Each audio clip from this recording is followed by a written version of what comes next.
This is Rock and Roll English. Real people, real English. Here's your host, Martin Johnston. Hello everyone and welcome to another episode of Rock and Roll English. Episode number 54. In today's show, I speak to Dan the Man about running. I know that sounds very boring, but there is a reason we have chosen this as a topic, and on Rock and Roll English, nothing is boring. Well, maybe that's not totally true, because Dan and I are both a little bit boring. But we're so boring, it's fun. So, this is great. Anyway, moving on. In the show, one very important thing is we talk about a video that involves a woman, a jogger, which is somebody that jogs, and a bus. Make sure you go to the website to see that video. It's a real life video and it is absolutely crazy. Everyone in the UK is talking about that video. So make sure you do that.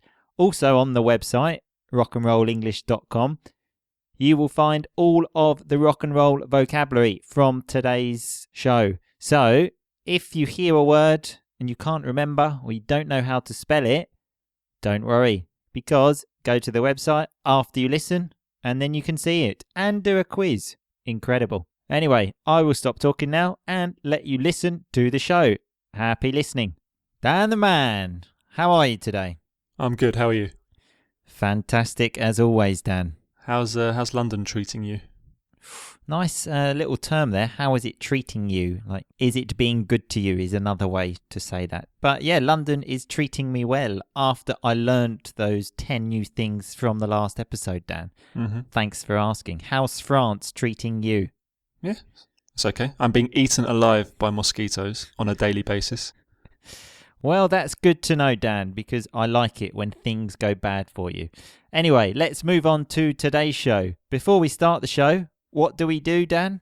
We read out a review. Very good, Dan. You are learning very quickly. Today's one is not actually a review. It's a very nice message we received, which says, "Hey guys, I admire your show. You two make the perfect pair. Your show is informative and fun. Keep it up." From Mohammed, Amen and Jordan, and they are from Jordan, I believe. Oh, very good. Very good. The perfect pair, Dan. That's us. I heard that. Well, no comment about that bit, but thank you very much for that message. So, Dan, do you know what day is today? Usain Bolt's birthday. How do you know that? I just guessed. He says he just guessed, but really I sent him a message telling him. So, Usain Bolt is 31 today. And Dan, do you know who Usain Bolt is? Of course. For those that don't know who he is, you can listen to this. 4, 5 and 6. They're away. Terrific start by Daniel Bailey. Usain Bolt, though, getting into his running. Here he comes. Usain Bolt, challenged by Tyson Gay. Usain Bolt, 2 clear metres. Tyson Gay in second place. And in third place, the Safa Power. 9.58! Smashing the world record. Unbelievable! So you probably guessed from that recording that he is a sprinter, 100-metre sprinter. In that, the commentator says, smashing the world record. What does it mean to smash a world record, Dan? To break. Exactly. To completely destroy. Well, can I say he's 31 today, so he's a year younger than both of us. And look at what he has achieved in his time compared to us. Exactly. Nice word there, achieved, like things he has accomplished. In fact, he's more or less 2 years younger than us, Dan, because very soon it's your birthday, isn't it, Dan? Yes. And yours.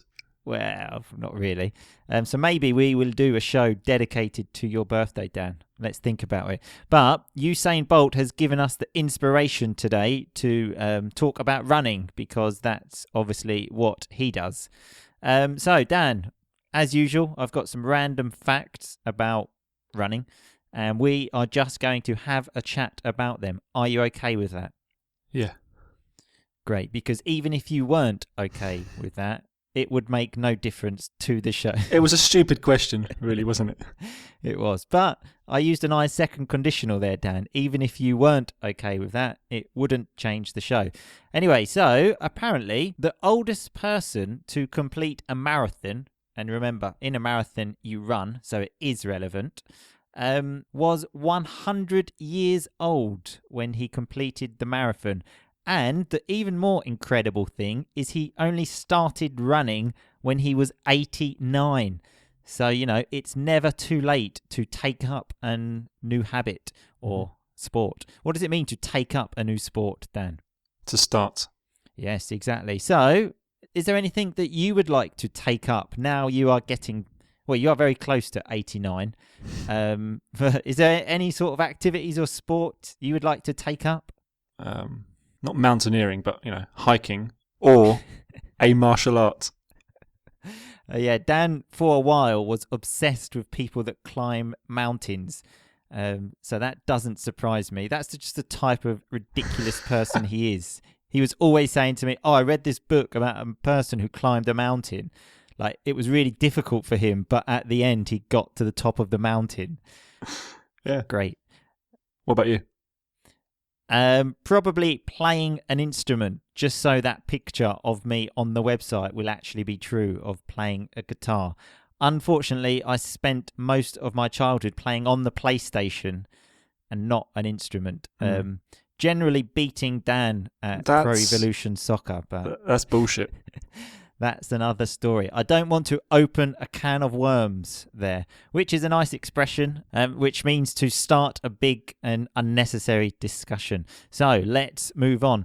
There was another guy called Birthday Singh. Is that how you say his name? Well, if you're listening, Birthday Singh, please let me know the correct pronunciation. Anyway, he had completed 48 marathons by the time he was 5 years old. What? Yeah, 48. I mean, my niece is like, 4, and we went to the zoo yesterday, and she walked for about 100 meters and said how she was tired and I had to carry her in my arms. So 48 marathons by the time you're 5 is crazy. So another thing about running, which has been in the news a lot recently, Dan, is jogger's rage. What do I mean by rage? Extreme anger. Yeah, because did you see that video of the man pushing the woman in front of the bus? No. Well, that's because you live in France, Dan. It's been all over the news here in the UK. I will post a video of it, actually, on the website. A man is jogging and a woman is walking along, minding her own business. And this man, because he has jogger's rage, just pushes her and she falls in front of a bus and very nearly dies. But luckily, the bus moves out of the way. But what is jogger's rage? When they, as you said, when people just get angry when they're running. I've no idea why. That doesn't make sense. Why? What are they angry about? Well, that's what we're trying to understand, Dan. Generally, I think people get angry if someone moves in your way when you're jogging, but this woman definitely wasn't. Well, jog on the road then. You tell this man. Everyone is trying to find him, Dan, so if you find him, let us know. But moving on, what or who would you kill if you could? Like this man nearly killed this woman. If you could, very second conditional here, because obviously it's hypothetical, who would you kill? Well, I could and would kill Robbie Williams. What do you mean you could? I think I'm capable of doing it if I ever met him. Well, I'm sure if you had a gun in your hand, you would be capable of killing him. I would rather do it with my hands so I could see the life drain from his eyes as I kill him. Nice expression there, as I see the life drain from his eyes. Like the life almost empties from him. What about you? Don't say me. Well, that's too easy. Well, obviously the dog that terrorizes me that lives under my house. But if we're talking about humans, I would say anyone that plays their music on their phones on the bus or train for everybody to hear. That should be like death penalty. And it's always terrible music as well, which really pisses me off. I've told you here that people walk along with loudspeakers playing their music. Yeah, you have. Remember when I said that it really pisses me off, it means it really makes me angry. So, quick question for you, Dan. In your opinion, which is the fastest animal on the planet? The cheetah. Correct. Finally. And firstly, it's not an opinion, it's a fact. There's no discussion. Correct. I maybe should have rephrased the question and just said, which is the fastest animal on the planet? Either way, you are correct, Dan. So, to describe a cheetah, what could we say? They are as fast as? Lightning. Oh, yeah, that's a very nice term, actually. When someone or something is very fast, we say as fast as lightning. Like this song. Everybody was kung fu fighting. Those kids were fast as lightning. So for anybody that didn't understand, obviously the first bit was easy, but then they say those kicks were fast as lightning. So very fast. And I, until today, had always thought the song said those kids were fast as lightning, which is quite embarrassing, but shows people that even English people don't understand sometimes. Do you know who sings that song, Dan? No. Notice in this time I didn't say, in your opinion, who sings this song. I just said, do you know? Cole Douglas. So, did you know that before you did the research? Of course I did, Dan. Anyway, that is a big tune. So if people on the bus, play that kind of music, then don't worry, I will not kill you. It's not the 70s anymore, Martin. Well, I wish it were, Dan. Notice there, after I wish, I said it were. That's rock and roll grammar, that, Dan. Is it correct? Yes, it's correct, Dan. Don't worry. And do you know what is the slowest animal? No. Slug? Snail, which is more or less the same thing. But I was thinking, Dan, if you were to race an animal, which animal do you think you could beat in a 50-meter race? Again, second conditional here. A cow? Oh, God, yeah. I'd love to see you race a cow, actually. What animal would you race? Well, I often race the dog outside my house, but not through choice. And something That's on a bike as well. That's on a bike. True, but there has been occasions, well, one occasion on foot, and it's like I have this special power, and I don't know, I just become the fastest person in the world. I think I could beat Usain Bolt when that dog is chasing me. You were running away from the dog in the street. Oh, yeah.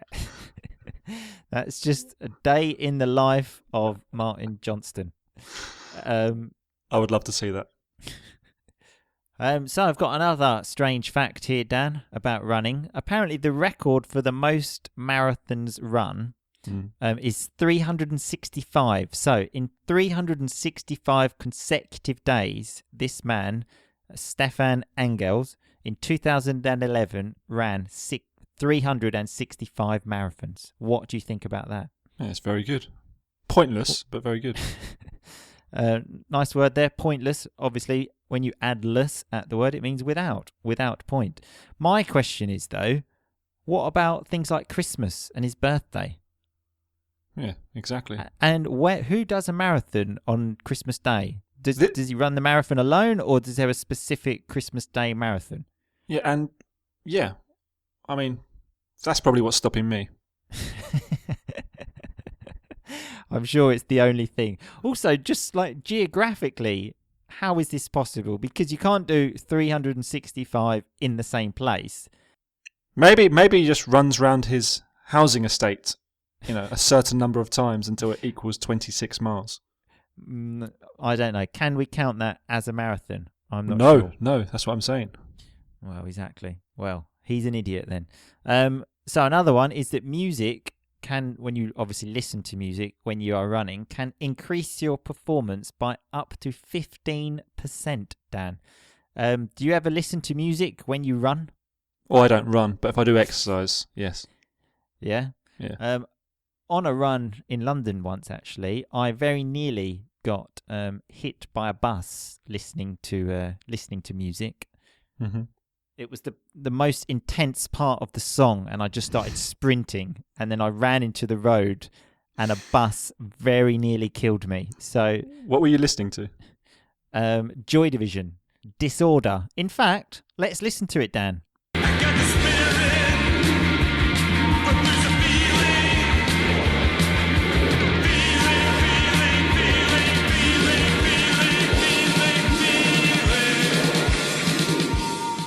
So as you'll notice there, it obviously becomes very intense, and, I nearly killed myself. So to all runners that listen to music, there should be some sort of health and safety warning here, because it can also cause death.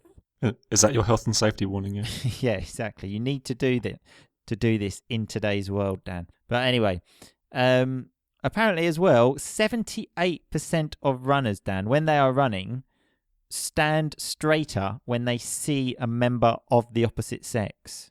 I mean, how do they measure that? Well, I imagine they ask a lot of people, or maybe watch. If you stand in a park and then you can watch. But that's men and women. So, that's not just men are animals. Women are animals too. Finally, someone said it. We're all animals. We're all equal. Okay, that's all I'm saying. And I've got some good news for you here, Dan. Okay. Because apparently running boosts your sex drive. So your sex drive is just the amount that you want to have sex. That increases the levels by 15% in men. Okay. What good does that do you? Is this why you don't run? Yeah, obviously it does no good to me because I've got no one to play that game with, let's say. What game's that? I don't need to specify, Dan. We all understand what we're talking about, okay? But it's great news for your girlfriend, Dan, because... Yeah.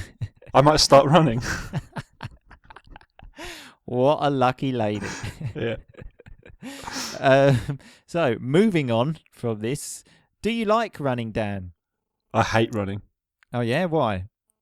It's pointless. I don't mind running if I'm running for a ball or something, But or running from a dog, another good exactly. reason to run. Yeah. But I think it's there are better ways to run. To run or to do exercise? There's only one way to run. You put you can run, if you're running for a ball, if you're playing football, you're still running, aren't you? Yeah, it's not the same. You're not going to run for 26 miles, though, are you? Although I used to when I used to play football. I used to play football with Dan, and I can tell everyone that is not true.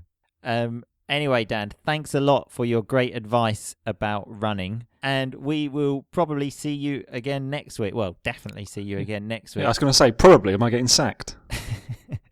Nice term then, to get sacked, is when someone basically says to you, don't come to work anymore because they sack you. In Dan's case, it's get sacked because he's receiving the action. Ooh, finishing on some serious rock and roll grammar there. Mm-hmm. Yeah, you're welcome. Thanks a lot, Dan. We'll see you soon. See you later. See you later. Okay, so that was Dan the man and me speaking about running. Let's have a look at some of that rock and roll vocabulary. At the beginning, Dan said to me, how's London treating you? In reality, that's just another way to say, how's it going? A very common thing that people often say to each other is, how's life treating you? Just another way to say, how's it going? We had the word smash when the commentator said about Usain Bolt and he smashed the world record. That just means to beat, but emphatically. For example, there was a rock and roll English referendum of leadership recently. Dan the man against me, and I smashed him. I beat him. I destroyed him. Another one was achieve, when Dan was talking about Usain Bolt and said, look what he has achieved. So when you achieve something, it's when you do something you are proud of. Things like when you graduate from university and these kind of things. And they are known as achievements. That's obviously the noun. We had a nice phrasal verb, take up, when you take up a new sport, which means to start doing a new one. Remember, Dan wants to take up mountaineering because he's a bit of an idiot. the most rock and roll piece of vocabulary was when I was talking about playing on the PlayStation and how I used to beat Dan at a particular game. But I knew Dan would get angry if I spoke about that. So I said, I don't want to open a can of worms talking about that. It's a common expression we use, actually. When someone starts talking about something that then creates many problems, we could say, you've opened up a can of worms talking about that. Now it's going to be crazy. Speaking of crazy, we had rage, which comes from the headline in England at the moment of joggers rage. When people get very angry. It can be a noun or a verb, actually. So like my rage or he raged at me. Remember, extremely angry. Dan used the nice one when he was talking about killing Robbie Williams with his hands. And he said, I would see the life drain from his eyes. So I will have a picture of a drain on the website as it will help you to understand the meaning. But to give you a quick explanation now, a drain is the place where water goes on the street. When it rains, it falls into a drain. And so Dan would see the life drain from Robbie Williams' eyes, like it would empty. The life would empty from him. Again, that's probably not the best explanation. But look on the website, there's a picture and it's explained better. We had piss me off when I said the terrible music people play on buses really pisses me off, which means makes me angry. A very nice term was fast as lightning. Remember, cheetahs were fast as lightning. Well, they are, not were. And we also had that fantastic song by Carl Douglas, I think the name was. And we had the term sex drive, which is just the amount you want to have sex. Generally, men have a higher sex drive than women, but not always, because as we found out today, we are all animals. And the last one was to get sacked. Remember, if you get sacked, you receive the action and somebody tells you to stop working. I could sack Dan at any moment, for example, but for now, I will not sack him. Anyway, thanks a lot for listening. Remember, all the rock and roll vocabulary is on the website and is explained better. If you want to be very kind, you can leave a review for us, preferably on iTunes, because people can find us. If not, we love you anyway. So, have a great week. We'll see you next Monday, or speak to you, and just keep on rocking, baby. Thanks so much for listening to Rock and Roll English. For more great content and to stay up to date, visit rockandrollenglish.com and facebook.com/rockandrollenglish. We'll catch you next time.